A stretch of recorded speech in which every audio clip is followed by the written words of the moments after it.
I'm Ben Malcolmson, author of Walk On. Coach Carroll is renowned for pulling pranks. He is the ultimate jokester. And I remember one in particular, back when we were at USC, he called in Will Ferrell and he asked him to play Captain Compete. And he had Will Ferrell come out at the end of practice, and it was a big controversial end of practice, and there was a tie in our last drill, offense versus defense. There was a tie, and we needed some way to break the tie in practice. And so Coach Carroll said, well, thankfully we have Captain Compete here.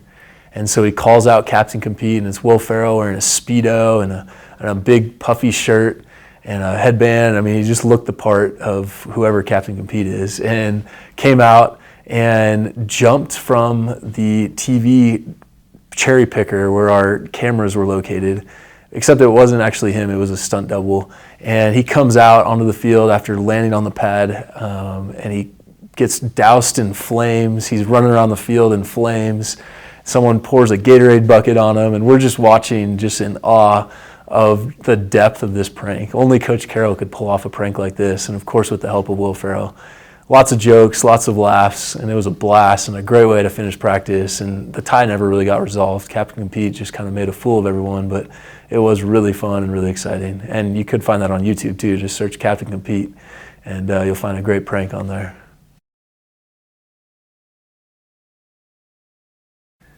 When I made the team, I hadn't played football in 11 years, so I had forgotten what it was like to take a hit on the football field. And really in 5th grade, you're not really taking many hits anyway. And then here I am on a football team, the #1 football team in the country, with many players who are going to play in the NFL in a few years. So looking forward to that first hit, I can't say I was excited for it, but I was eagerly anticipating finding out what that actually felt like. I didn't know if I was going to even survive, really. I mean, was I going to get knocked out? Was I going to get hurt? So the time came for the first practice and my first hit on a kickoff drill. I got my bell rung, and I realized I survived. It was kind of a moment of triumph that maybe I could actually survive this thing. I could actually do this football thing, something I hadn't done in 11 years since I was in 5th grade. So about a month into being on the team, I was out in practice one day and I was blocking a cornerback, and I got my hand caught in his pad and he rolled over me and I dislocated my shoulder.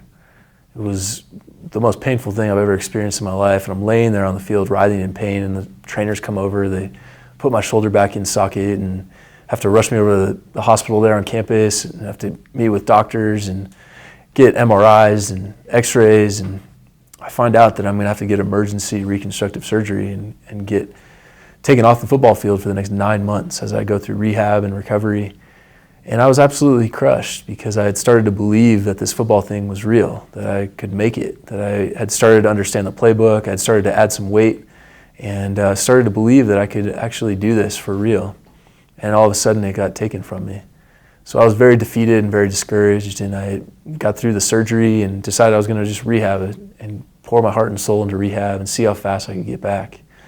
And the doctors originally said it was going to take me 9 months to return to the football field, which would have been after the season anyway. And lo and behold, about 4.5 months later, I get cleared by the doctors to return to the football field. They couldn't believe that they were doing it.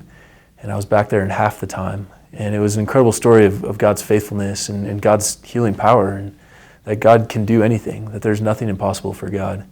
And a lot of long days of rehab and a lot of questioning moments of, should I even go through with this, or should I just give up and go on with the rest of my life? But I just had this deep sense of purpose, that God had me there on that team for a reason, and I couldn't wait to see what it was. I couldn't wait to see why God had me on that team, so that helped carry me through. And a lot of times we do face challenges and we do face hard times, but when we're anchored to that purpose, to that calling that God has for us, it helps bring us through those stormy times.